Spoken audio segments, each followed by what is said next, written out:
Oi, meus amigos, tudo bem com vocês? Salve, salve, mais um lindo dia, né? Aqui no podcast do Ruivo, sempre trazendo novidades, informações relevantes que possam agregar na sua vida, né? Segunda-feira batemos papo aqui sobre espiritualidade, na terça empreendedorismo, políticas públicas e economia, na quarta histórias de sucesso, na quinta patologias, né? As tristes doenças do corpo humano, paciência, né? E também as doenças psicossomáticas, e na sexta-feira falamos de arquitetura. De vez em quando uma pincelada de cultura, para trazermos aqui os artistas, né, que também são destaque.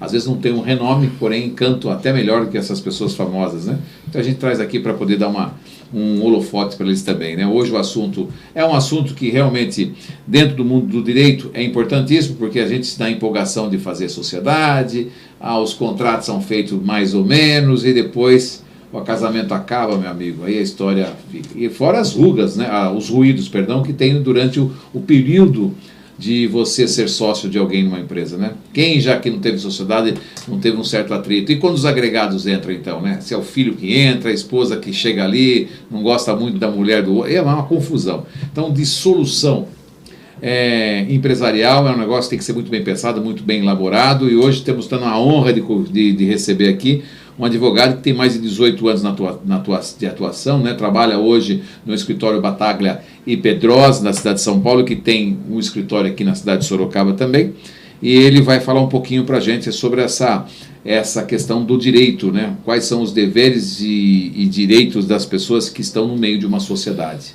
E está no ar o RuivoCast Empreendedorismo, e você, é claro, meu convidado especial.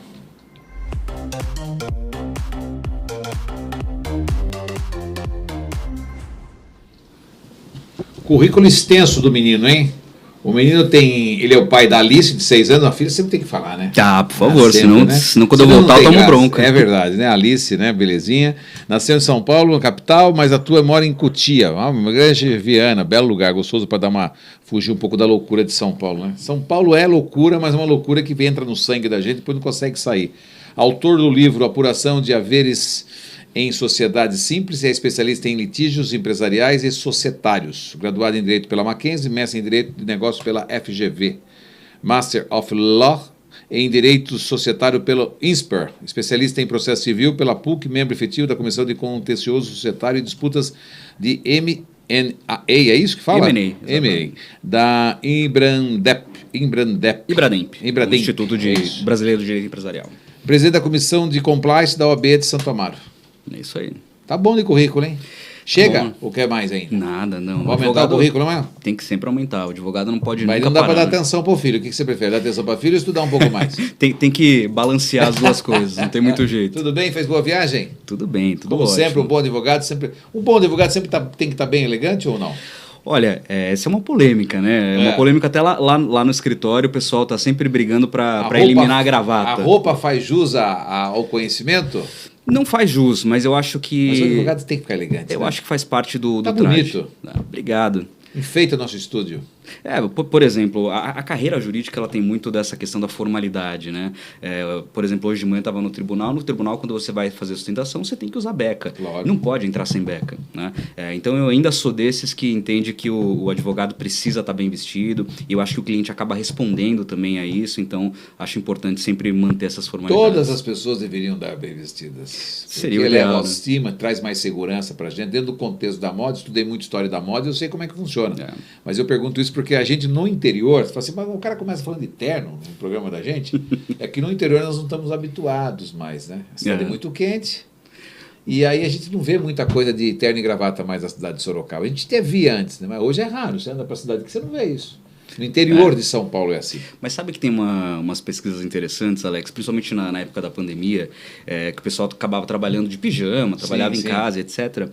E o nosso cérebro ele demora um pouco para se adequar ao modo trabalho, né? Então, quando você não está com roupa de trabalho, o seu cérebro ele tende a render menos, né? Então, se você trabalha de pijama, o seu cérebro demora mais para entender que você está trabalhando, você acaba ficando mais lento. É muito louco isso. Então, tem várias explicações aí pelas quais eu ainda acredito que vale a pena a gente investir nisso. A gente sabe que menos é mais na vida, mas eu acho que a roupa demais não é de menos não pra gente, viu? Uma boa roupa sempre ajuda em todos os contextos da vida, né? É muito gostoso. Então é só pra gente começar aqui aquecendo a nossa amizade. Ah, vai ficar meu amigo, toca aqui. Com certeza. Pronto. Já viramos amigos. Pronto. A vida é isso aí. A vida o gostoso da vida é que conecta a gente, né? É verdade. Aliás, a conexão que é gostoso. Aliás, deixa eu aproveitar, Alex, te entregar aqui o meu livro para você. Paulo André Moreira Pedrosa. Sobrenome de quatrocentão, hein? Isso aqui é sobrenome de famílias... É da aristocracia paulistana. Era bom. Se fosse, não? Uns imóveis sobrando ali na Faria Lima para alugar. Aceito. Aceito. Tá aqui o livro dele, ele recentemente foi agraciado, o livro foi agraciado Isso, esse livro ele tem origem na minha tese de mestrado da GV, foi reconhecido, recebeu o prêmio de uma das melhores teses de 2022, da FGV São Paulo, e aí foi transformada em livro.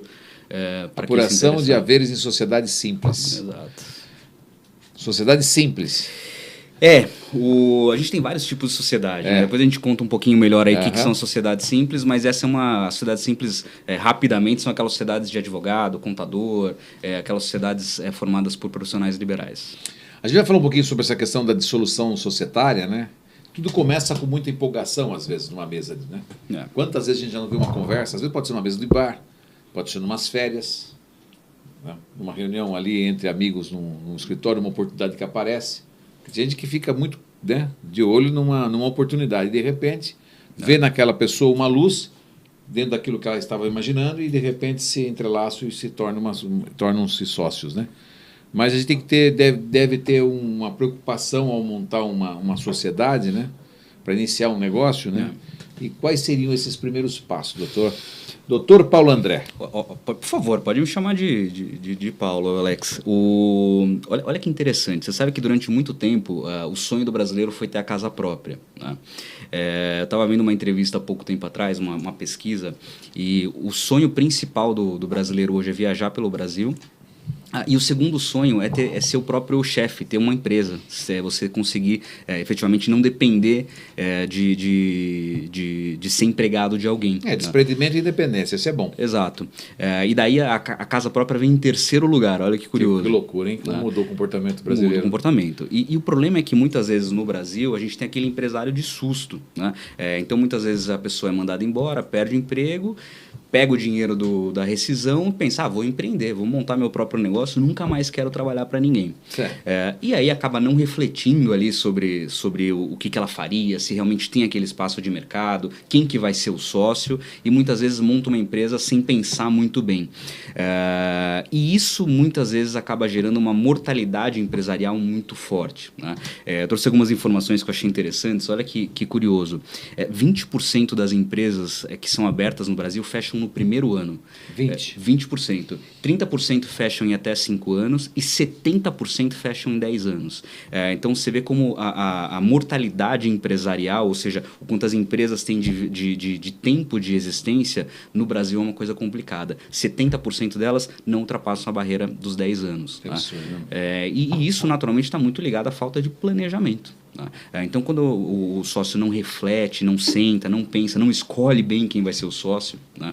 Naturalmente isso vai gerar algum atrito, vai gerar problemas e vai naturalmente refletir no tempo de empresa, no quanto essa empresa vai gerar de faturamento e naturalmente, se não funcionar, a empresa acaba fechando e todo mundo perde. Perde o sócio, perde a sociedade, perde os empregados que muitas vezes perdem o emprego, então é ruim para todo mundo. Né? A falta de informação, infelizmente, prejudica o ser humano por completo, né?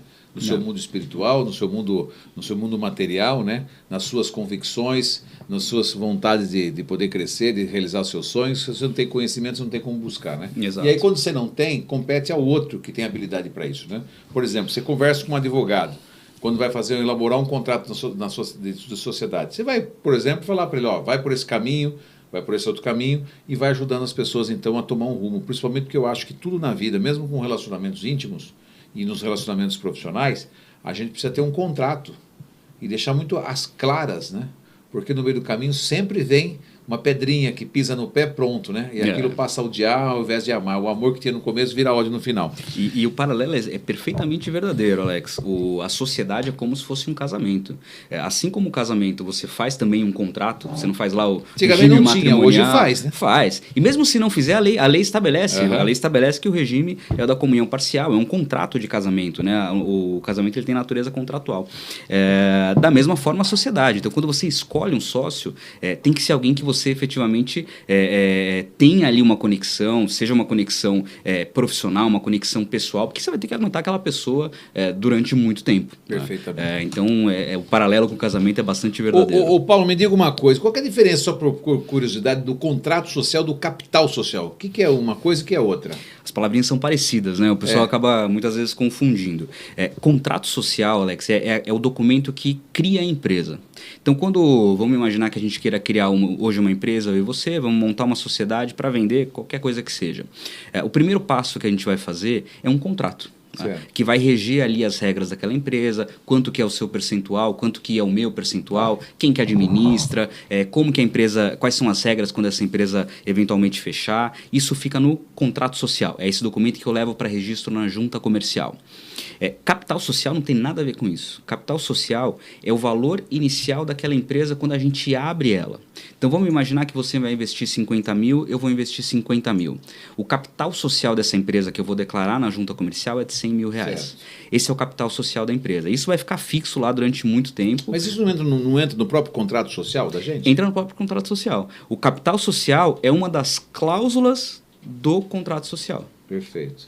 Mas eles são diferentes. O contrato social é o contrato que rege a empresa. O capital social é uma das cláusulas que estabelece esse valor inicial da empresa. Mas, por exemplo, se a empresa tem 100 mil investido, um entrou com 80 e o outro entrou com 20 mil, mas no contrato social rege que os dois têm 50%.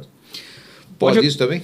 Não é o ideal. O ideal é que nesse primeiro momento os sócios tenham uma divisão com base no que eles estão investindo. Né? Então, se você investiu 80 e eu investi 20, você tem 80% das cotas sociais e eu tenho 20. Tá. É claro que numa relação entre sócios... o outro quer jogar responsabilidade para você, por exemplo, você viu? Eu entro com 80, você entra com 20, mas eu vou te dar 50 porque você também é responsável pelo negócio. Só que daí eu também vou ter muito poder de decidir. Claro. Tem os dois lados. Tá, né? Então, quem tem 80% controla a sociedade. Se ela é 6-6, a gente tem que decidir junto. Então, tem esse outro lado também que precisa considerar. Então a diferença é só a questão do investimento no contrato social, né? A gente pode criar uma empresa sozinho, ou a gente tem que ter algum sócio, eu posso criar do jeito que eu achar melhor. Sabe que isso durante muito tempo no Brasil foi uma situação curiosa, né? Quem está mais tempo fazendo sociedade e tal, deve se lembrar que os maridos costumavam fazer sociedade com a esposa, o marido tinha 99%, a esposa tinha lá 1%, porque era obrigatório ter duas pessoas. Puxa, né? Eu lembro disso aí. Pois é, então acabava tendo uma pessoa que era meio que laranja. O de 1% você ferrava sempre, né? Pois é. 99 do outro. Exatamente. E para o credor não importa, entra todo mundo. Depois a gente fala um pouquinho sobre isso. Daí, aos poucos, a lei ela foi permitindo que se criassem empresas sem essa necessidade de ter dois sócios. Hoje, especificamente, a gente tem uma lei que autoriza expressamente que se crie uma sociedade limitada, que é a sociedade mais utilizada, com um sócio só, que a gente chama de sociedade limitada unipessoal. Por que no Brasil não era assim? Não é uma coisa muito atrasada? É uma coisa meio que se eu que sou empresário, por que eu tenho que ter alguém para colocar? É uma espécie de avalista. Quase que um avalista, né? Para colocar o nome de alguém. Eu sei, eu sofri isso muito tempo. Todo mundo tinha que colocar alguém... E quando eu monto uma empresa limitada num único nome que hoje eu posso, quer dizer, se hoje eu estou sócio de alguém, eu posso tirar e ficar sozinho? Pode. Isso me dá... Tem jurisprudência para isso? Pode. Se você tem um sócio hoje e por alguma razão ele sai, ele falece... Não precisa colocar outra opção no lugar? Não precisa. Na limitada? Na limitada. Antigamente você podia ficar sem o sócio por 180 dias e depois desses 180 dias você obrigatoriamente tinha que colocar alguém. Sim. Hoje não. Você pode converter ela para sociedade unipessoal, sociedade limitada unipessoal e não tem problema nenhum. É quase um MEI, então. É diferente. Eu sei, por causa das tributações, etc. Mas o MEI não só da sozinho. Tributação. A grande diferença, e aí o pessoal tem que tomar muito cuidado, porque essa conclusão ela é muito comum. Pergunta foi pertinente, então. Perfeitamente sem querer, mas pertinente. Essa é uma dúvida bastante comum. Bom, se eu posso fazer um MEI, eu tenho lá minhas vantagens, é mais simplificado, eu pago menos tributo, por que eu vou fazer uma sociedade limitada? Paga bem menos mesmo. Pois daí a gente vai pela origem da empresa. Por que a sociedade é limitada? Tá? Que significa esse LTDA no final do nome? O limitada significa que a responsabilidade do sócio é limitada ao que ele investiu no capital social. Ou seja, se aquela empresa tem uma dívida, quem vai pagar essa dívida é a empresa e não o sócio.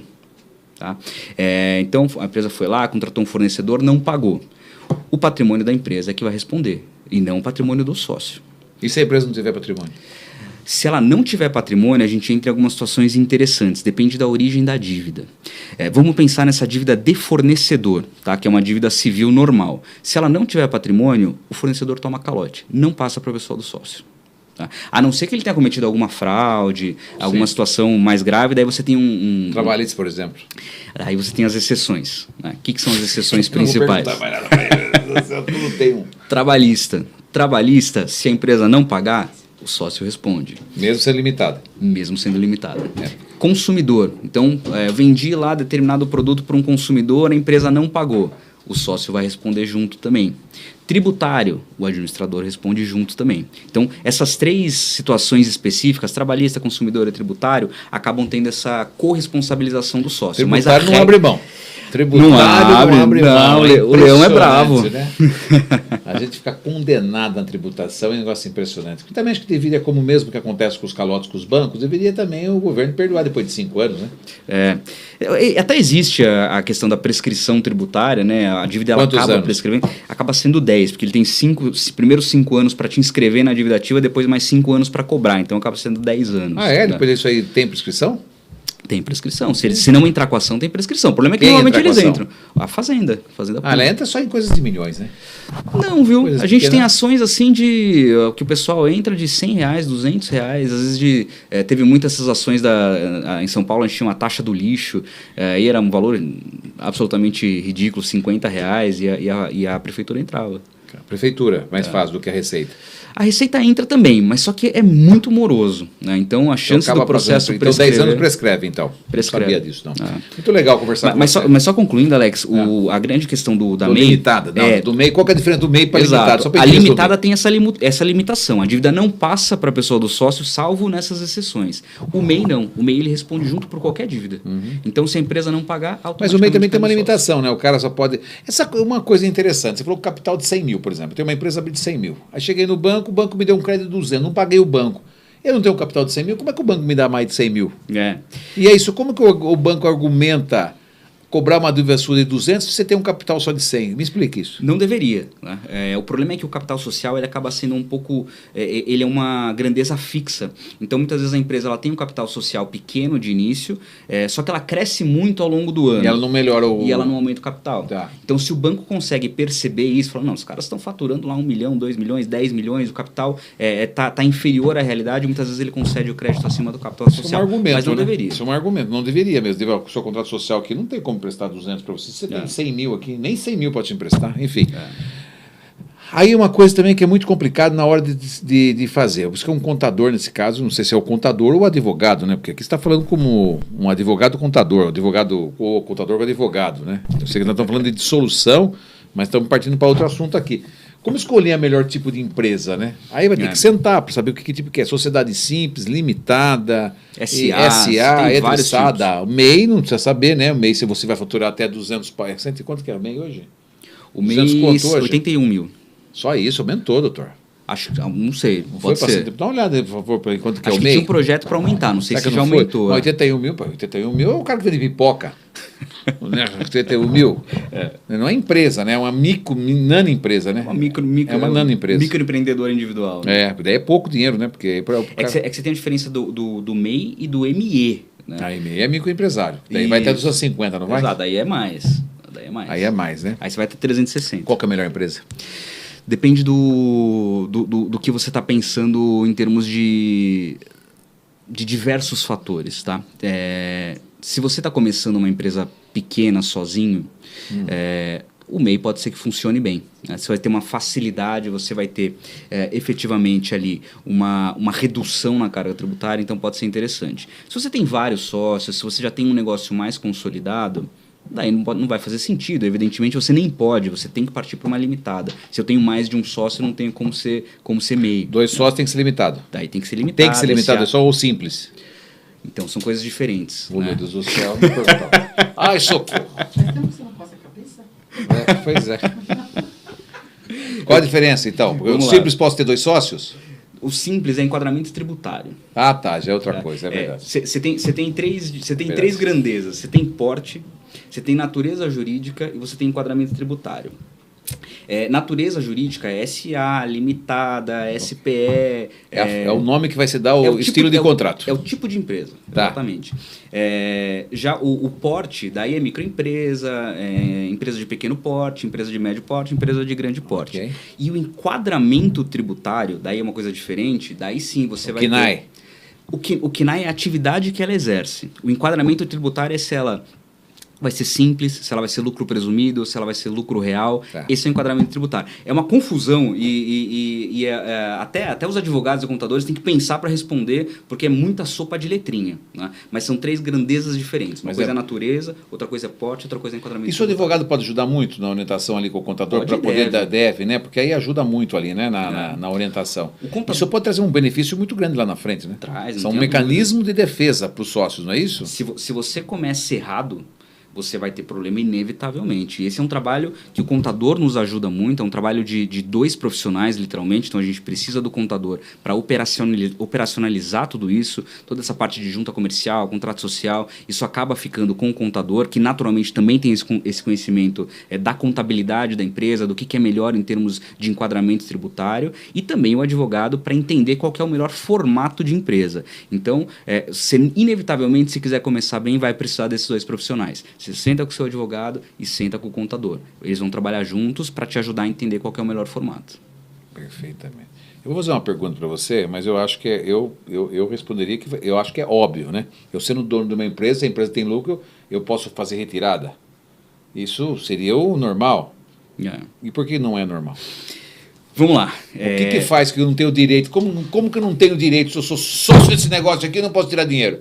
E você está tirando. O pessoal às vezes fica bravo, porque você tem razão. Se você é sócio, você tem direito a retirada. É uma pergunta meio óbvia. O que acontece é que o pessoal muitas vezes confunde prolabore com lucro. Ah, tá. É diferente. Né? São coisas diferentes. O que é o prolabore? O prolabore é o que você tem direito por trabalhar na empresa. Então, se eu sou sócio e trabalho na empresa, sou administrador, faço lá as minhas atividades enquanto sócio, eu tenho direito a receber um salário. Esse salário, quando é do sócio, chama prolabore. Ok. Isso eu tenho direito por trabalhar. Outra coisa completamente diferente é lucro. O lucro eu tenho direito trabalhando ou não. Então, se nós tivermos uma sociedade... Então, mas desculpa cortar, mas aonde vem esse lucro? Aonde vem esse lucro? Porque tem lucro contributivo, tem lucro não sei do quê, porque o lucro real, que lucro real é esse que o cara vai poder tirar? Porque também tem que explicar isso, tá, doutor? Vai na bala aí. Mas o lucro, vamos imaginar uma hipótese na qual eu e você tenhamos uma empresa e só você trabalha. Eu fico em casa dormindo o dia inteiro e você lá se matando de trabalhar. A empresa ela tem um lucro líquido ali no final de 100 mil. Eu tenho direito? Tenho. Você vai receber 50, eu vou receber 50. Tá? Independentemente de só você ter trabalhado. O que eu não tenho direito e você tem é o prolabore. Aí, às vezes é o sócio investidor, né, no caso. Pode ser o sócio investidor, né? Você tem essas hipóteses nas quais o sócio só aporta no dinheiro. No contrato fica como sócio investidor? Existe essa característica dentro do contrato? Se eu quiser investir? Eu fico sócio seu, eu vou te pôr dinheiro, mas você vai trabalhar, você vai tocar. Pode. Eu posso estar isso no contrato? Pode, não tem problema. O que você não pode, e aí é uma curiosidade das sociedades limitadas especificamente, você não pode ter um sócio que não entre com dinheiro. Eu posso entrar só com dinheiro, mas eu não posso entrar só com serviço. Necessariamente numa limitada, todos os sócios têm que colocar dinheiro para começar. Curioso, né? Como assim? Quer dizer, eu monto uma empresa, você não tem dinheiro, eu tenho dinheiro, certo? Então você vai tocar meu escritório de advocacia. Necessariamente eu tenho que colocar alguma coisa. Mas eu dou dinheiro para você colocar e colocar no papel que você está colocando? É fictício isso. Pode ser. Aí muitas vezes é o que acontece. Mas você, então, na sociedade, se eu entro com você entra com a mão de obra, com a sua intelectualidade, eu entro com a estrutura do escritório. E você não tem dinheiro, eu te dou 10, gastei 100. Então, como é que faço? Fico com 90 e fico com 10%? Ou posso colocar 50% de você? No caso... Aí você vai ficar com, sei lá... O que acontece nessas hipóteses, normalmente, eu entro com 1% e você entra com 99%. Só que só você é o capitalista. Mas no contrato social da limitada, tem que constar que eu entrei lá com R$1.000, pelo menos. É vedada a participação falar que 50% é seu. Pode falar. Ali no contrato pode. Se quiser, pode. O que os sócios definirem no contrato é o que vale. É o que vale.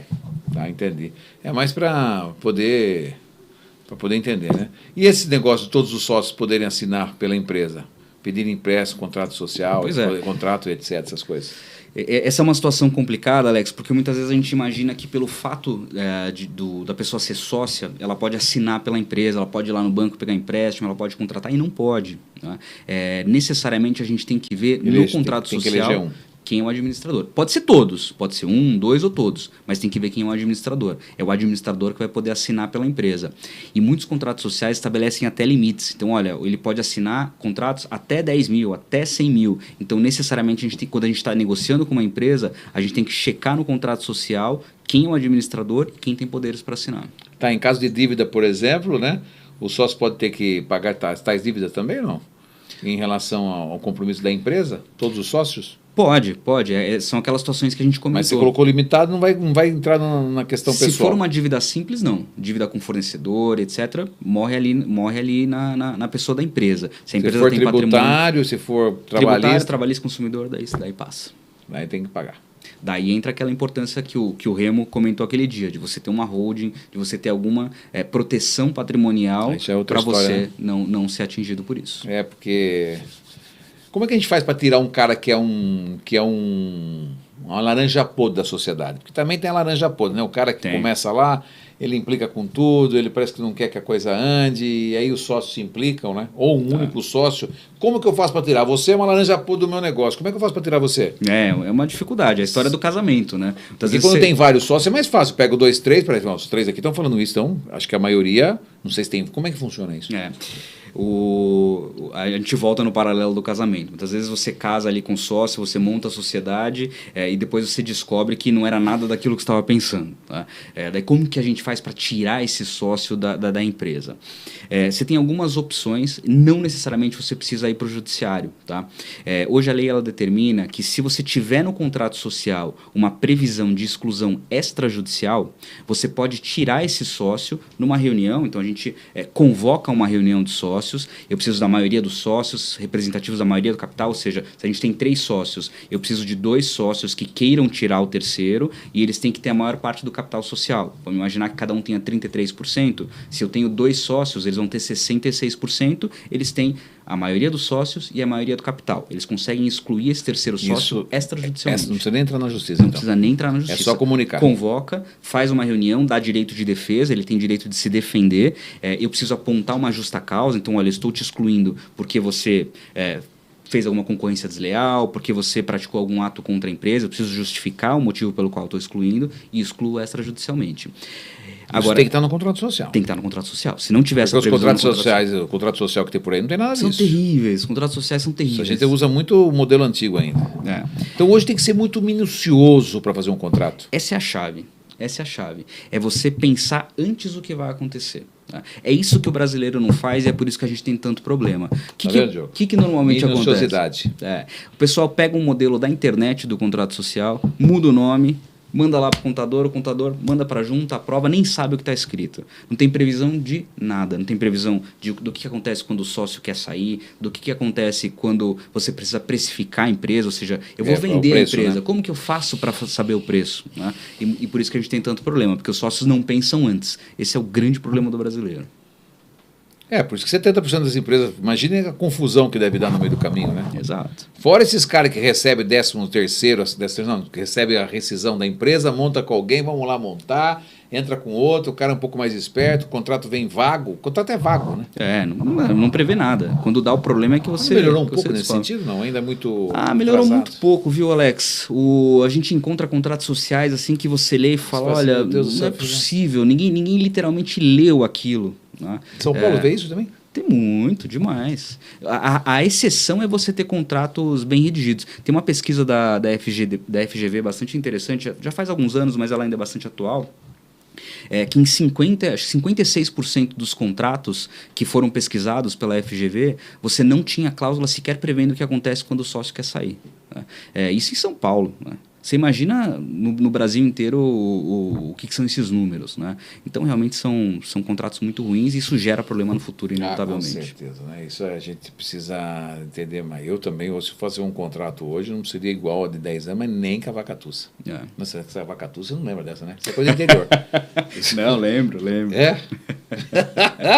Meu Deus do céu. O pessoal lá de São Paulo, esse cara é meio louco, nem com a vacatuça. É coisa do interior, gente. Vamos aprendendo aí que é isso aí, né? Sabe que a gente tinha uma coisa assim meio distante de São Paulo, aquela coisa. Eu morei em São Paulo, trabalhei lá, tive programa de televisão em São Paulo durante muitos anos. Só vivi em festa, em arquitetura e gastronomia em São Paulo. Fiz mais de 500 restaurantes em São Paulo, hein? Mais de 500, hein? Brincadeira, hein? Fiz dica de boteca em São Paulo, fiz os 50 mais indicados em São Paulo já. Quase morri de beber e comer. É isso que eu ia falar, era bom que você comia, né? Nossa, mãe do céu, eu sou bom de conversa, eu tava no bar e não ia embora. A produção vai embora, falei, que embora, eu vou ficar aqui mesmo. Quando tem comida, fica, né? Comida e bebida, filho, ai, que coisa de louco, né? São Paulo é uma coisa de louco, né? Mas hoje, essa coisa de distanciamento do interior acabou tudo. Talvez um pouquinho mais distante, o pessoal que está muito longe, né? Por exemplo, você veio de São Paulo para gravar o podcast, se eu tivesse presidente por dentro, sabe quando você ia vir? Nunca. Sabe quando você ia vir no meu podcast? Mas nem com a vacatucice. Eu entro lá de sair de São Paulo, pego a placa Marília, 400 e pouco quilômetros. Eu falei, amo morar em Sorocaba, 80 quilômetros, entendeu? Não, rapidinho. Psicológico isso. Mas e se olhar para Marília, Bauru, 300 e poucos quilômetros? Pense bem, Carlinha. Pelo amor de Deus, os caras falam que vai numa reta só. Mas só de pensar já dá preguiça. Viu? É um evento mesmo. Pra gente, São Paulo, a gente vai e volta em 2 minutos. Né? Mas é engraçado isso. Tem muito essa história do São Paulo, né? Sorocaba, Campinas e São Paulo. Não. Sorocaba já é uma cidade grande, não tem mais essa... tem algumas coisinhas de interior, mas já é uma cidade muito parecida com Campinas e tal. Mas tem muito essa história do, é São Paulo, né? Onde tudo acontece. E cada vez menos... cada vez mais, na verdade... São Paulo não inveja mais ninguém, né? São Paulo não inveja mais ninguém. Já foi bom São Paulo nesse sentido. Eu acho que interior é que dá inveja para muitos paulistanos, isso sim. Não tem dúvida. Tanto que a gente está vindo de lá para cá. Mas não vem morar também, que vai encher muito nossa cidade também. Fica por lá mesmo, entendeu? Também não é gente vindo aqui, vamos ficar falando bem de Sorocaba, que é igual... Não pode falar muito. Né? Pode falar muito, porque o olho cresce. Bom, o sócio morreu, o que acontece? Olha só, que problema, né? O que acontece quando o sócio morre? Primeiro você vai olhar o contrato social, e aí entra o problema do que a gente falou. Normalmente os contratos os dois lá, não tem mais nada. Fala nada. Daí o que a gente faz?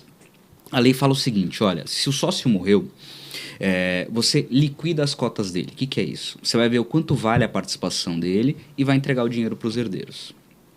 Mas essa avaliação... Aí, meu amigo, daí é briga para alguns licença, anos. Hein?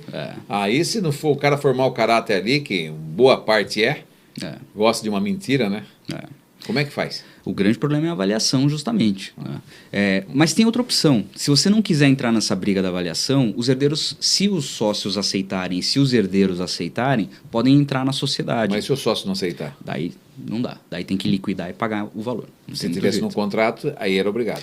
Não, nunca é obrigado. Essa hipótese dos herdeiros entrarem nunca é mesmo obrigado. Mesmo no contrato? Mesmo se tiver, em caso de morte... É discutível, mas na minha opinião, ninguém é obrigado a ser sócio de ninguém. Então, se o sócio não quer que entre, não é obrigado a ele pode vetar. Eu vou ser o meu grande amigo, mas não engulo o seu filho, por exemplo. Eu vou aguentar ele. Exato. Ou a mulher do cara. Não faz sentido. A mulher do cara não tem direito? Não tem direito. A sociedade... Não tem direito? A entrar na sociedade, não. A não ser que o sócio aceite e ela aceite. Porque na sociedade tem um negócio, Alex, que se chama affectio societatis. O que é isso? Os sócios eles têm que ter uma relação de proximidade, de cordialidade, de comunhão de interesses, para que eles possam efetivamente... O inimigo não vai ficar sócio, né? Exato. Seria o mesmo, fazendo o paralelo do casamento de novo, sua mulher morre e você é obrigado a casar com a sogra? Não. Não é. Se você quiser, você casa, mas não é obrigado. Então, no caso de morte, é bem complicado também. É complicado. Porque só se for uma coisa muito harmoniosa, uma empresa muito sólida, né, que as pessoas acompanham os balanços, para que tenha um equilíbrio na relação. Ou o pai vem falando, ou o sócio vem falando na família, se caso acontecer alguma coisa, a empresa vale tanto. E é difícil acontecer, né? Muitas vezes porque no dia a dia ninguém acha que tu vai morrer, né, meu amigo? Não acho. Louco isso aí, né? E aí os herdeiros vão brigar pela avaliação, naturalmente vão querer que avalie de uma forma mais generosa, e os sócios vão brigar para falar que não vale nada, que está cheia de dívida, e aí a briga vai para a justiça. Eu estou na empresa, a empresa vai super bem, está tudo tranquilo, mas rolou um estresse, eu não estou afim, mas não quero fazer mais esse trabalho. sabe? Eu não quero mais ter esse trabalho, eu quero fazer outra coisa. E eu quero sair da empresa. É fácil sair da empresa? E os caras gostam de mim e não querem que eu saia. A questão é, se eu quer sair o cara quer comprar, tudo bem. A resposta está dada já, né? Mas qual que é a dificuldade de sair da empresa? Também tem dificuldade disso aí? Tem um pouco.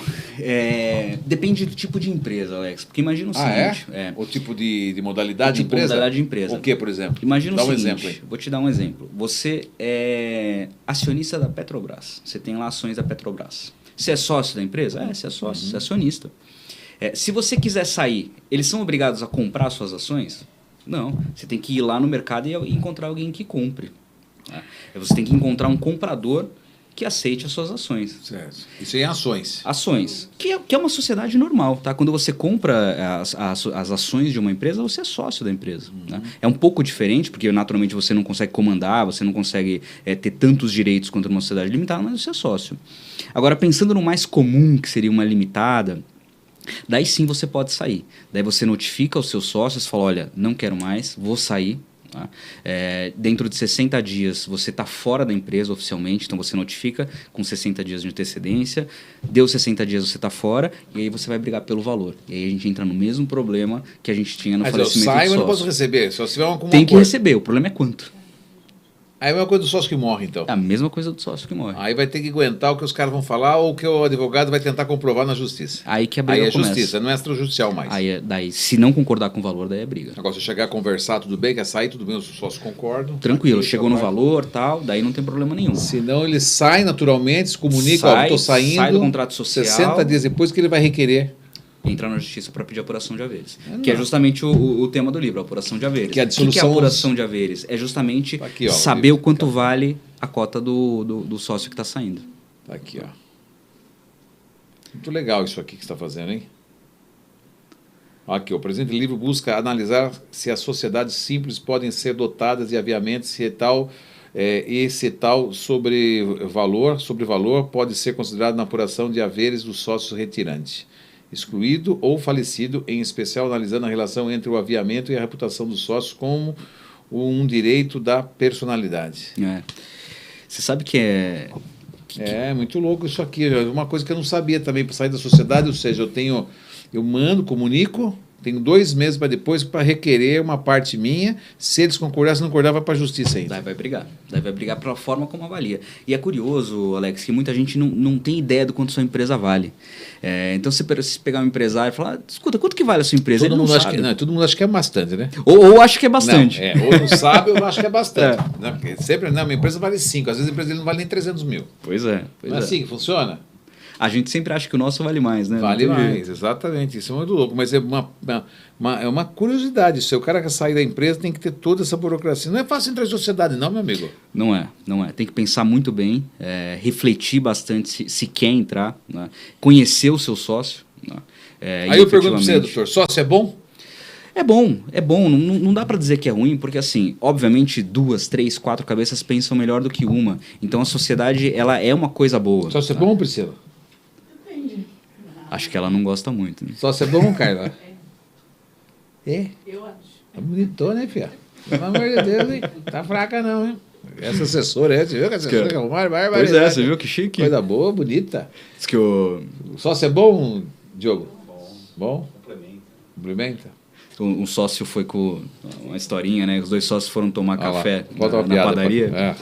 Aí um olhou pro outro e falou, putz, deixamos o cofre aberto lá na empresa. Aí o outro vira e falou, não, fica tranquilo, nós 2 estamos aqui. Não tem problema. Ai, que piada, não? Mas é coisa, né? E a outra coisa também é como calcular o valor da empresa, né? Essa coisa do que é o valor que é devido ao sócio, quando ele morre ou é excluído, por exemplo, né?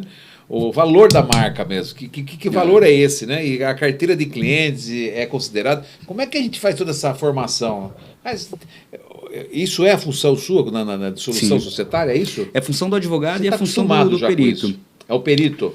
O perito vai fazer uma avaliação. Por quem? Pela justiça? Se for justiça, vai ter um perito do juiz que vai fazer essa avaliação. E é por lá que ele avalia.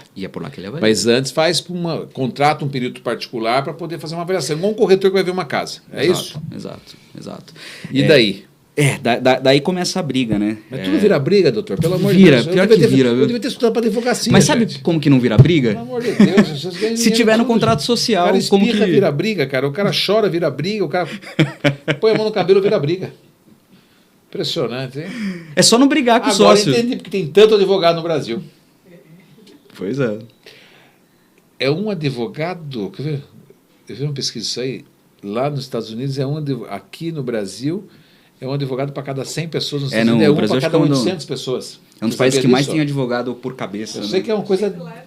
Não, lá é uma para cada 800, aqui é um para cada 100 pessoas. O Brasil é o primeiro. Tem mais advogado. É que precisa de muito advogado, porque para entender esse país aqui é brincadeira, né? Uma Constituição cheia de remendo, né? Tem costura para tudo quanto é lado, né? E pior, né? Muitas vezes o que tem na lei ainda não se segue, a jurisprudência não segue. Baixa a portaria disso, baixa a portaria daquilo, uma beleza isso aqui. Uma insanidade. É como se fosse um rei louco governando. Exato. Né? Hoje eu gosto de você, vou cobrar... Não, amanhã não mais. Você não, Paulinho, você vai pagar mais. Você está muito bonitinho, vai pagar mais. Entendeu? Mas, e precificar a sociedade já é uma coisa complexa por natureza. Porque imagina o seguinte, o que vale numa empresa? É a mesa, é a cadeira, é o maquinário? Pode ser, não sei. Imagina que a empresa tem um maquinário que vale 500 milhões. É o que vale a empresa, talvez seja esse o valor. Agora vamos pensar o seguinte, quanto que vale o Uber? Por exemplo. O que o Uber tem? Não tem nada. Não tem nada. Aí tem um monte. Se for falar de startup, tem um monte assim. Então, daí como que se precifica, né? Essas empresas tão diferentes. Pensa no escritório de advocacia, por exemplo. O que vale num escritório de advocacia? Os clientes. Exato. É os clientes e o conhecimento dos sócios. Né? Então, você tem muitos tipos de sociedades diferentes e a dificuldade justamente é como que você dá valor para coisas tão diferentes. Uma vale a máquina, a outra vale o que ela pode gerar de lucro no futuro, a outra vale a capacidade do sócio de gerar conhecimento. Associados, por exemplo. Quando fala associados, o que é? Associado... O associado não é sócio. Não é sócio. É associado.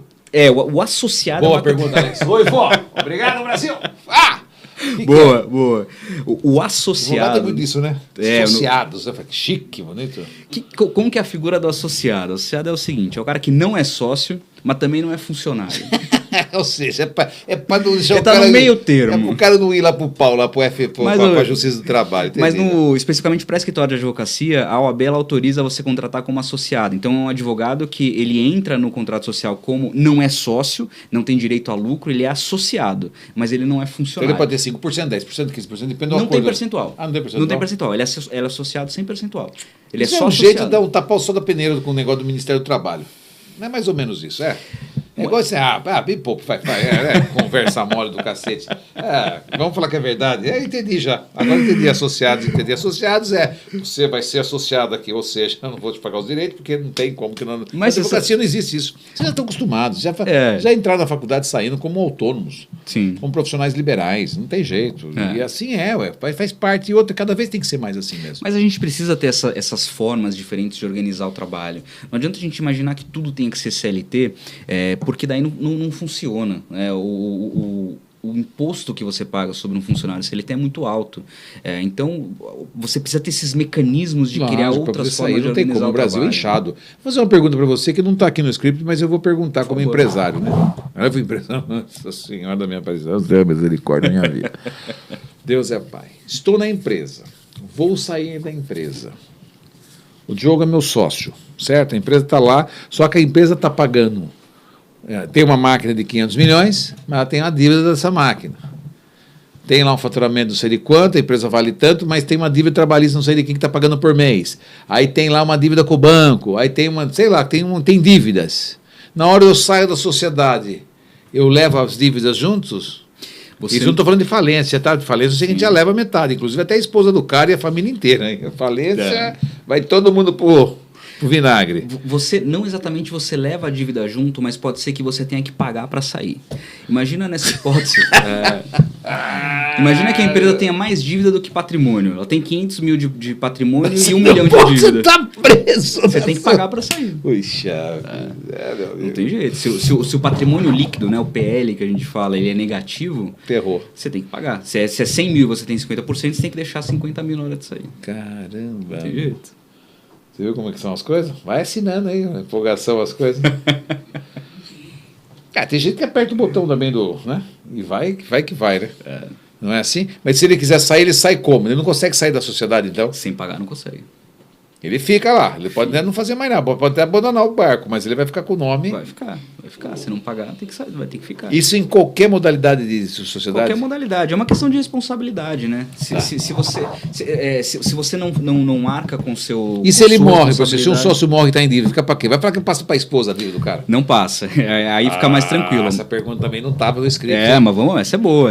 O pessoal sempre pergunta, né? Putz, meu pai tá cheio de dívida, quando ele morrer, passa para mim? Não passa. Tá? A dívida não passa para o herdeiro, ela passa só nas forças da herança. Então vamos supor que ele tem uma dívida de 100 mil e deixa uma casa para você de 100 mil. Certo. Você vai lá feliz pegar a casa, que você vai descobrir que você não tem nada. Porque você dele, vai ter que bloqueou. primeiro pagar a dívida para depois ver se sobra alguma coisa para você. Sim. Agora, se a dívida é 200 mil e ele deixou 100 mil, esse 100 mil que falta morre.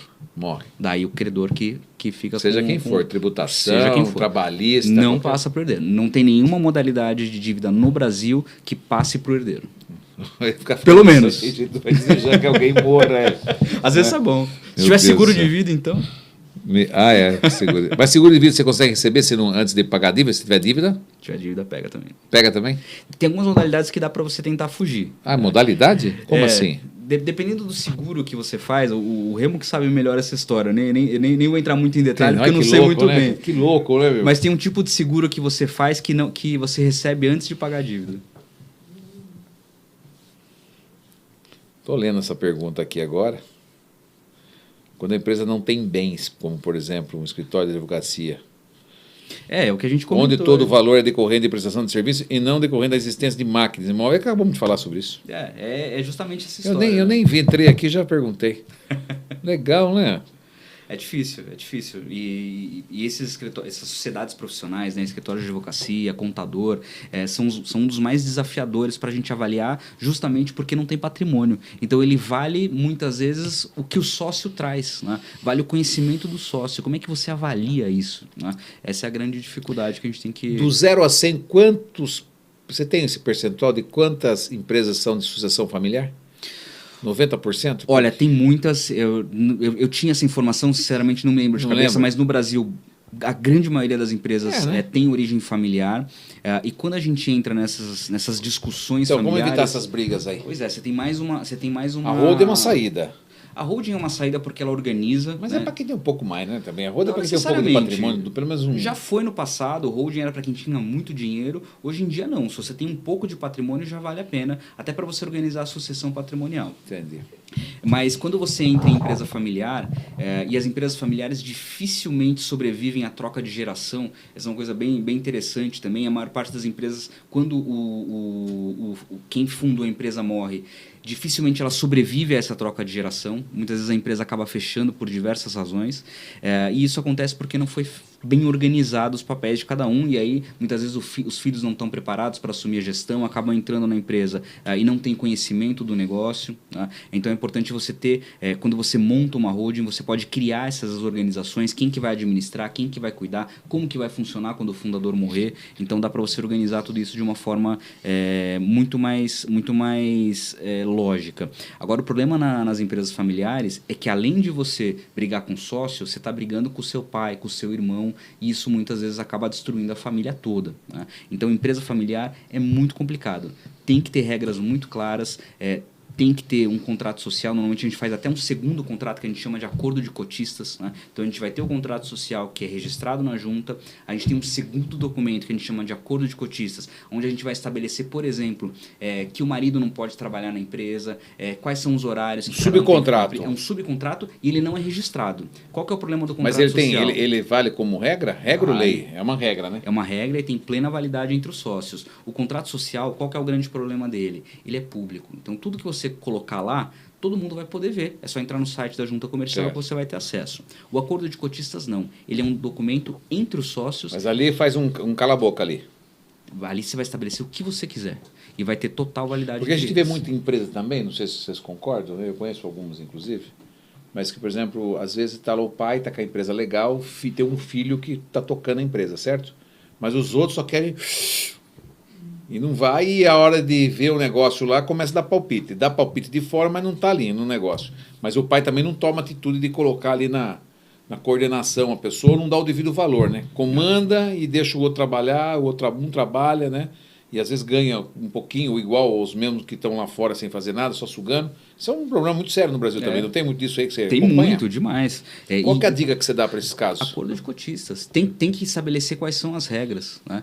Então, se um vai trabalhar... Você que vai ganhar tanto, vai ganhar tanto, mais. O que não trabalha vai estabelecer quanto ele vai ter direito a receber, que forma que ele pode trabalhar na empresa. Muitas vezes tem o filho problema, né? o filho pródigo, que não pode participar da administração, então pode estabelecer no contrato social que aquela lucro pessoa... líquido do final do ano para retirada. Pode também estabelecer quais são os critérios, pode estabelecer inclusive de forma desproporcional. Porque às vezes eu falo assim, vou falar para você, Paulo, eu quero que fique 70% na empresa para reinvestir. Daí um dos sócios lá que está lá, não, eu quero que seja menos, quero que seja 20%, 80% nós vamos retirar. Porque a necessidade de uma é diferente da outra, né? Isso também é uma confusão também. Isso acontece muito, é comum isso? Acontece. Você pode estabelecer quais são as regras de retirada. Né? Então, olha, X% vai ser reinvestido, X% vai para os sócios, tudo isso você pode estabelecer previamente. E o ideal é que seja previamente, né? Porque a hora que a briga acontece, daí você aí não tem jeito mais. Aí já vai para a justiça. Por falar em essa questão do Poder Judiciário, né? Essas brigas de sócios devem ser resolvidas no Poder Judiciário ou existe lógico, existe uma conversa, né? Mas a maioria acaba caindo lá ou não? Depende muito do porte da empresa, viu, Alex? Hoje as grandes empresas, em geral, elas têm no contrato social um negócio que chama cláusula de arbitragem. O que é arbitragem?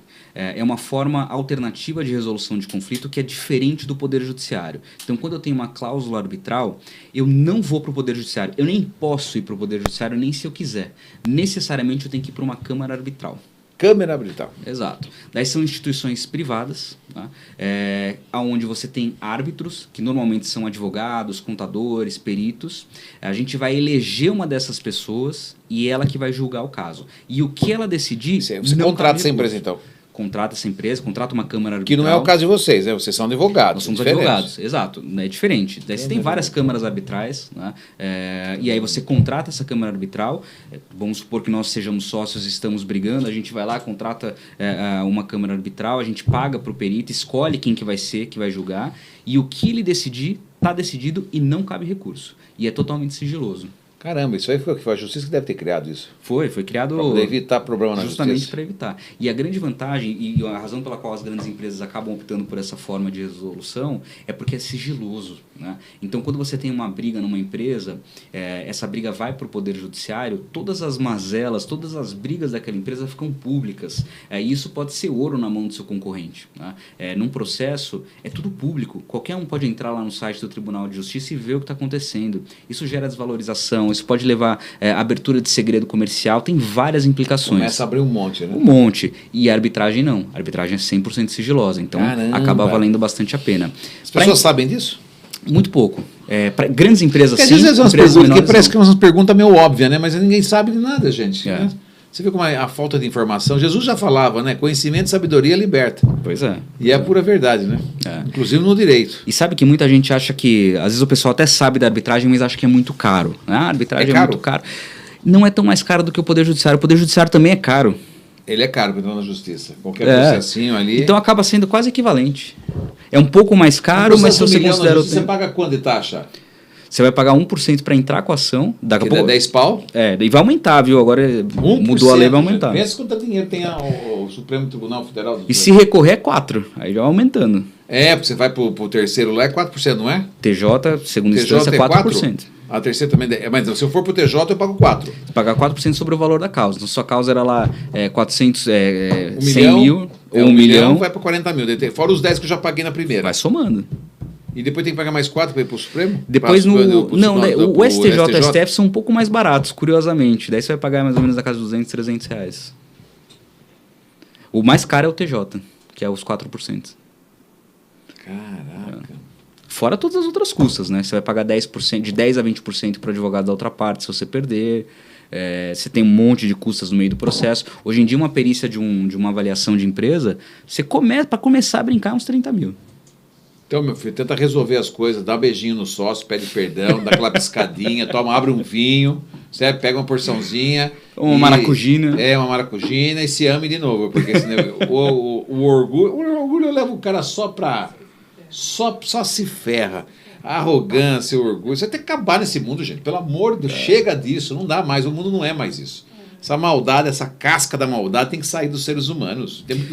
Temos que nos libertar, viver a vida. Não é uma filha de 6 anos lá? Não é tão gostoso ser tranquilidade, serenidade, sem correria, com calma. Por que precisa ganhar tanto também? Ganha pouco, né? Usa o mesmo terno aí, né? Várias vezes, vai comprar 10 ternos, vai comprar relógio importado, compra carro importado, gasta dinheiro com isso e fica... Vamos viver a vida tranquilo. Sem maldade, não brigue muito, tire menos para o labore, você que está tirando um monte, o sócio tira menos dinheiro, investe mais na empresa, paz e amor, pelo amor de Deus, a vida dá um infarto, morreu. Exato. Entendeu? E outra coisa, Alex, brigou, pode acontece, às vezes você briga, senta com seu sócio, discute, né? Não está mais dando certo, senta e discute, chega num meio termo. Agora você virou um terapeuta advogado, você viu só? Você sabe que falam que... Agora advogado... temos aqui um psicanalista advogado, é o que faltava nesse país agora, psicanalista advogado, aí agora que faltava. Mas sabe que o trabalho do advogado, metade do trabalho do advogado é ser psicólogo do cliente, isso é normal, e toda a negociação que a gente faz tem um pouco esse trabalho de tentar aproximar, não, calma, vamos tentar resolver de outra forma, vamos tentar chegar no meio termo. Advogado é psicólogo, não tem jeito, faz parte. Será que já teve caso do cara ficar brigando e tá com o sócio, vai no escritório, que a puta tudo tomando uísque, chorando junto? Acontece. Deve ter tido isso também, né? A gente tem cada situação que... brigas, sócio armado dentro da sala de reunião. Você já viu isso? Já, lá no escritório. Conta, como assim? O pessoal, quando começa a brigar mesmo, que a coisa fica feia... Sério? Quase de pular em cima da mesa, um subir no pescoço do outro. E você no meio. Daí a gente ajuda a separar, né? Não que eu não gosto de ver a briga, às vezes é legal também, né? Fala, não, quer brigar, briga, só não quebra a mesa, pelo amor de Deus, né? Nossa, mas e começa um na cara do outro. Nossa. Aí começa a lavar a alma ali, né? Começa, o sócio mostrou a arma, falou, tô armado, se você vier pra cima de mim eu vou atirar, na mesa do escritório. Meu Deus do céu. Você tem que ganhar bem o advogado que eu sou, entendeu? Pegando aquela brincadeira, quem cuspiu primeiro? Vai, gospe aqui na minha mão, aí tira a mão e pula na cara do outro. Lembra disso aí da brincadeira que tinha antigamente? Gente, se inscreve no nosso canal aí, por gentileza, dá uma força pra gente, vai ser muito legal ter você na nossa companhia. Segunda-feira falamos de espiritualidade, que é um tema muito em voga hoje. Você viu quanto mais hoje estamos vindo, né? O mundo está mudando muito, a frequência do planeta está elevando, as pessoas estão saindo um pouco dessa matrix e vendo um pouco mais as essências. Precisamos respirar mais, viver com mais mansidão, com mais leveza, cabeça leve, coração manso, sabe? Para viver mais tranquilidade, conectar mais com a natureza e a gente buscar uma vida mais serena, né? Eu não sei por onde você anda que está assistindo a gente, em qual lugar que você estiver, seja em São Paulo, seja no ABC, seja em qualquer canto do Brasil, as turbulências só existem porque você permite vivê-las, porque senão, do contrário, você poderia viver uma vida muito mais mansa, muito mais tranquila. Então procure na segunda-feira, assistindo a gente aqui, você vai ver cada caso aqui que é incrível. Na terça falamos de vários assuntos, entre elas políticas públicas, não de política. Não debatemos política, não criticamos políticos e não estamos nem aí com político, que eu estou fora da política, apesar que eu gostei, que o pau comeu pela primeira vez que a OAB cria vergonha nessa cara e começa a defender o que é de direito nesse país, né? Porque até agora também os advogados estão tudo, pelo amor de Deus, que vergonha essa raça aí, meu. Tava feio o negócio, hein, meu filho? Tem. Tava feio. Vai desculpar falar, mas tem que falar na sua frente, porque é melhor falar na frente. A verdade edifica. É verdade. Aí os caras lá colocaram o pau pra comer lá na BH, em BH, hein? Gostei de ver. Isso que eu não acompanho, só vi um trechinho, falei, tá ótimo já. Tomaram coragem. Lá foi um encontro nacional dos advogados do Brasil, né? Não, tem que ser. Os caras têm que mostrar, porque veio com toda essa intelectualidade para quê? Tem que servir para alguma coisa. Vai ficar com a barriga cheia para você, tem que esvaziar para dar conhecimento para os outros e defender a sociedade que tem menos conhecimento, né? E o advogado tem um papel fundamental nisso, porque a conversa de vocês e o conhecimento de vocês transforma vidas. Sim. Entendeu? Vocês têm um papel fundamental. O advogado é literalmente o defensor da pessoa e do Estado. O advogado está no meio, ele tem que proteger a sociedade. Ele tem que saber o que está certo e falar, opa, está errado isso, peraí, vamos mudar aqui. Então isso é legal. Então a gente não fala de política na terça-feira, né? Falamos um pouquinho agora aqui, só isso, acabou. Na quarta-feira falamos de história de sucesso. Que legal. Contamos histórias de sucesso das pessoas incríveis. Quinta, patologias, doenças. Tanta doença hoje, hein, meu? Tanta gente se matando, hein, meu cara? Quantas pessoas se matam? Só em Itapitinga, esses dias atrás, morreram 3. Uma mulher morreu enforcada com uma médica neurologista. Olha o gato. Há muita gente. Tem um advogado também que o filho dele morreu de overdose. Eu estava no navio esses dias, morreu alguém de overdose dentro do navio. Então está infestado, a doença está por aí, está matando todo mundo. As pessoas estão aí, sabe por quê? Porque ficam nessa... neura, né? As pessoas estão sufocadas, meu cara. Tá feio o negócio, entendeu? Até aqui, ó. Fácil. Eu vou falar para você e para toda essa audiência que está aqui assistindo a gente. Tem 2 copos d'água aqui, ó. Um copo está cheio aqui, o outro copo está cheio aqui, ó. Você escolhe se você quer se afogar no copo, o outro boia. Eu estou boiando. Então eu convido você para boiar. Entendeu? Porque um se afoga na mesma altura do copo com água e o outro boia. Qual que é a diferença de um para o outro? Pensamento. É isso. Então, quinta-feira falamos de doenças psicossomáticas, que são trágicas, e das patologias. Na sexta-feira falamos de arquitetura. Se fizer a gentileza de assinar nosso canal aqui, a gente tem muita coisa legal para... Assim como nós entrevistamos esse cara maravilhoso que veio aqui hoje, né, que me deu esse livro, Apuração de Haveres. Agora, meu filho, vem para a sociedade. Agora está preparado. Vou pegar o WhatsApp do Paulinho, ó. Paulinho! Me ajuda aí, Paulinho. Dá uma olhada nesse contrato aí. Não, dá uma olhadinha, né, Paulinho? Ó, com certeza. Alecão, sai disso aí que você é fria, entendeu? Põe isso. Não é assim. Quem for fazer sociedade com o Alex, fique esperto, que eu vou ler o contrato. Vai ler o contrato. E vou dizer uma coisa para vocês, viu? Nada melhor que ter amizade com um advogado e médico. Não é? Aquela receitinha que precisa, hein? Já vem agora ainda por cima, não precisa nem buscar no consultório. Você precisa conhecer um advogado, um médico e um delegado. Daí você tá tranquilo. Não, delegado tem, minha filha, dá licença. Eu vou entrar. Filha. Você viu no camburão da Civil no aeroporto? Todo mundo achou que fui preso. Eu fui guardar o carro lá no negócio da polícia lá, estacionamento da Polícia Civil, os caras buscar de carro. Eu saí, mandei filmar isso aqui, né? A Priscila, para ver uma gazelice com ela mesmo. Os caras, o Alex tá preso! O que aconteceu? Eu saí do camburão no aeroporto. O que é? O que eu aprontei agora? Puxa, você acredita um negócio desse? Então, cada uma que a gente passa, né? Vou te contar uma para ir embora. Tô eu num resort, com as minhas crianças, inclusive, no resort. Aí um tal de Ruivo aqui em Sorocaba, tem um sobrenome, não sei se você lembra desse caso. Pegaram um cara, Polícia Federal, 6 horas. E eu vi a polícia, eu estava na academia. Quando pegou, eu estava na academia, foi no dia que eu fui pro resort. Chegou na academia, eu vi 6 horas da manhã, porque a Polícia Federal... Por que tem que ser 6 horas da manhã, hein? Não tem outro horário? É muita coisa chata, pergunta, né? É uma boa pergunta. 6 horas da manhã, os caras... Atrapalhar o sono do pessoal. Cara, ser preso tudo bem, mas 6 horas da manhã, podia pegar às 8, 9, né? Até porque eu tô roubando, tô rico, eu não preciso trabalhar, acordar cedo. Bom, pegaram o cara às 6 horas da manhã, o cara era ruivo, o cara mexia com dólar aqui, sei lá, né? Cara, adivinha quem que era o ruivo? Eu, né? Só dava, os caras iam colocar na mídia. Alex Ruivo, apresentador, falsificador de dólar, porque eu viajava muito por causa dos meus programas, todo mundo achava que era o milionário, né? Cara, eu fiquei. Aí os caras descobriram onde eu tava pra saber se era. Eu tô aqui, não tô. Não fui eu, né? Não roubei ninguém, tô de pijama ainda. Mas podia ter colocado só pra poder ganhar uma grana, depois chamar um advogado bom, né? Pensou? Dá. A fonte da informação, que coisa, que absurdo, né? Mas é porque o cara era Ruivo, o sobrenome dele, que a gente aqui é muito conhecido, entendeu? Sim. Doutor Paulo, desculpa a brincadeira. Imagina, foi um prazer conhecer. Foi alguma pergunta? Gostou das perguntas? As perguntas que foram Gostei, legais, né? Não, muito bom, muito bom.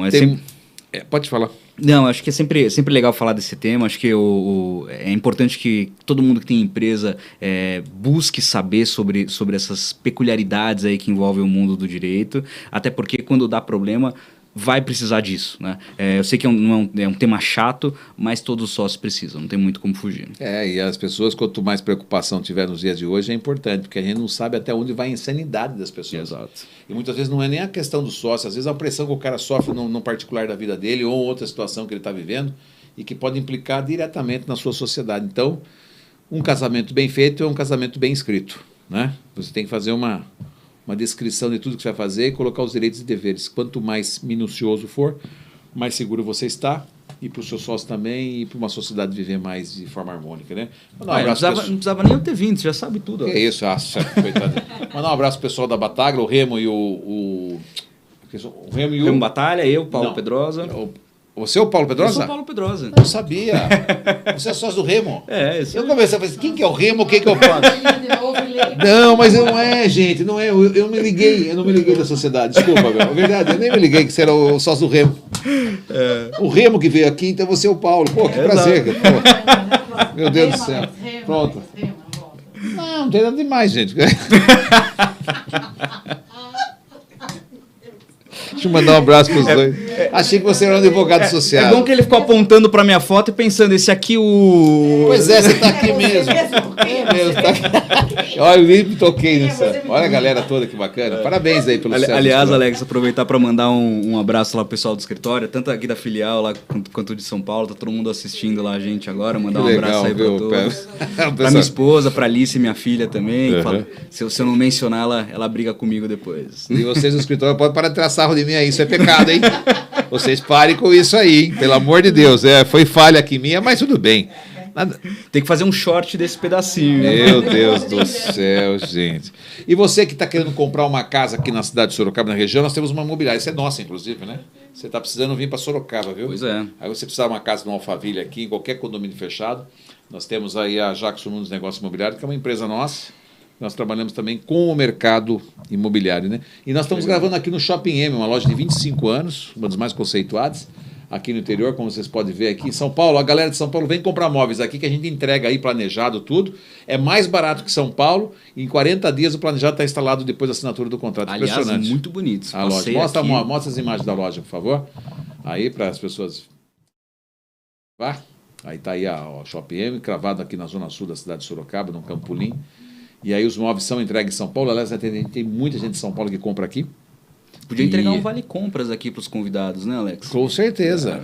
Né? Já sai aqui com uma Aquela mesa. Casa em Cotia-Sul de 1.000 metros quadrados, Então, tem que trocar todos aqueles móveis velhos que Vamos, estão lá. você me ajuda, e quando a gente você casou, troca. pelo amor de Deus, entendeu? Tem que trocar tudo aquilo lá agora, filho. Colocar tudo novo. Boa. Né? Brincadeiras à parte. Paulo, super obrigado, viu, cara? Imagina, eu que agradeço. Seja muito feliz. Prazer. Parabéns pelo sucesso do Abraço ao Remo e parabéns pelo sucesso. Agora entendi tudo. Né? Agora tudo fez sentido. Tá tudo bem. E obrigado aí pela participação. Imagina, Seja muito feliz. uma Obrigado a vocês aí. Moçada, ó, bola pra frente, vida mansa e vamos em frente, porque a vida é maravilhosa. A vida é maravilhosa. Mais uma vez, a vida é maravilhosa. É isso aí. Tchau. Fui. Obrigado.